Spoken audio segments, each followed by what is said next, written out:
animaux. C'est la anti-cérémonie des Oscars, j'ai les gars dans le c'est la anti-cérémonie des Oscars. Alors, bonjour et bienvenue sur Lorena TV. Nous sommes aujourd'hui au Algrange Music Live et nous accueillons Dry. Dry, bonjour. Bonjour. Bienvenue. Merci.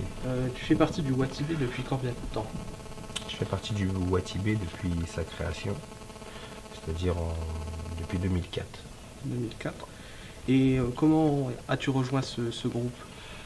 Bon, en fait, Dawala a créé le Watibé pour sortir à l'époque notre deuxième album du groupe Intouchable, un groupe de la mafia Quinfri. Il n'avait pas de société, tout ça, donc on a créé le Watibé tout simplement. Et après, d'année en année, c'est devenu ce que c'est devenu, quoi. Alors tu fais de la musique depuis combien de temps? Je fais de la musique depuis au moins 1996. Est-ce qu'on 97. Est-ce qu'on t'a soutenu ou est-ce qu'au début c'était... Oui, après, bon, au début, le rap, on faisait pas ça pour en vivre. C'était plutôt un moyen hobby, d'expression. voilà. Mes potes, ils rappaient tous. Bon, pourquoi ne pas rapper?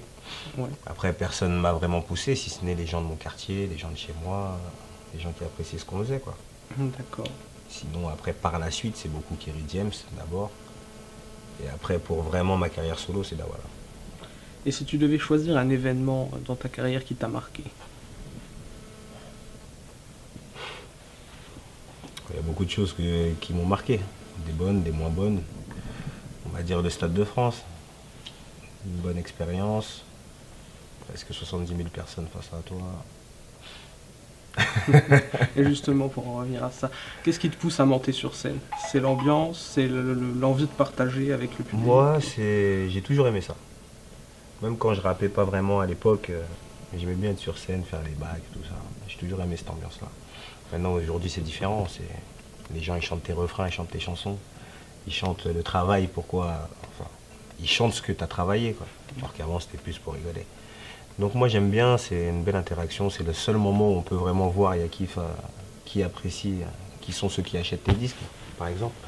Après, tu découvres aussi des gens. Il y en a qui découvrent ta musique, mais bon, c'est un bon moment. Moi, la scène, je préfère la scène que faire mon album, par exemple. Alors, il y a des fans qui te suivent un peu sur toutes tes dates? Moi, il y a quelques socios, comme je dis. C'est comme ça que je les appelle. Oui, on a déjà vu tout à l'heure. Il y en a qui viennent souvent. Ouais.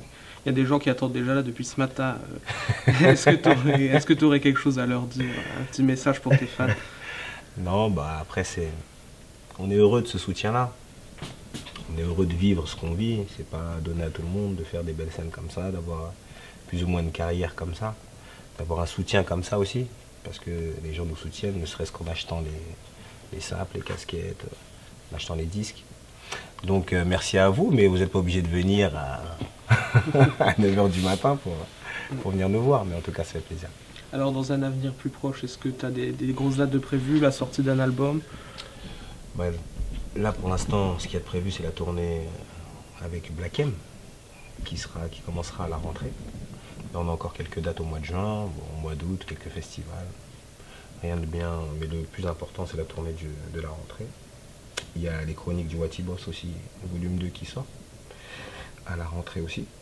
Et moi, je pense que mon prochain album, si j'en fais un, je pense que ce sera à la fin de l'année prochaine. Là, est-ce qu'il y a beaucoup de gens qui vont sortir? Il y a Maska, Black M, je pense qu'il va sûrement faire une réédition de son album. Il y a Maska, il y a Doumams, avec JR. Il y a les chroniques du Watiboss. Bon. Après, on ne sait pas, peut-être ça viendra un petit peu plus tôt, mais comme j'ai envie de bien faire mon travail de promo, je pense qu'il faut toujours voir un peu plus loin. Alors encore une question qui cette fois n'a rien à voir avec la musique, mais qui est d'actualité. Un pronostic pour la Coupe du Monde? Ça c'est compliqué, hein. Déjà là, on a vu des matchs. Bon, il y a un match, c'était sûr, le Brésil, on savait qu'ils allaient gagner. Mais par exemple, Espagne-Pays-Bas, c'était pas gagné d'avance qu'ils prennent 5-1. Donc les pronostics, j'en ai pas vraiment. Je pense que le trio, ce sera l'Allemagne, ils seront sûrs là, le Brésil. Et peut-être l'Argentine, peut-être. S'ils font ce qu'il faut, parce qu'ils ont l'effectif qu'il faut. Et après, on aimerait bien mettre la France aussi, quand même, dans le carré final. Mais bon, on verra. Voilà, bah merci beaucoup, Dry, de Merci m'avoir à vous. accordé notre terrain.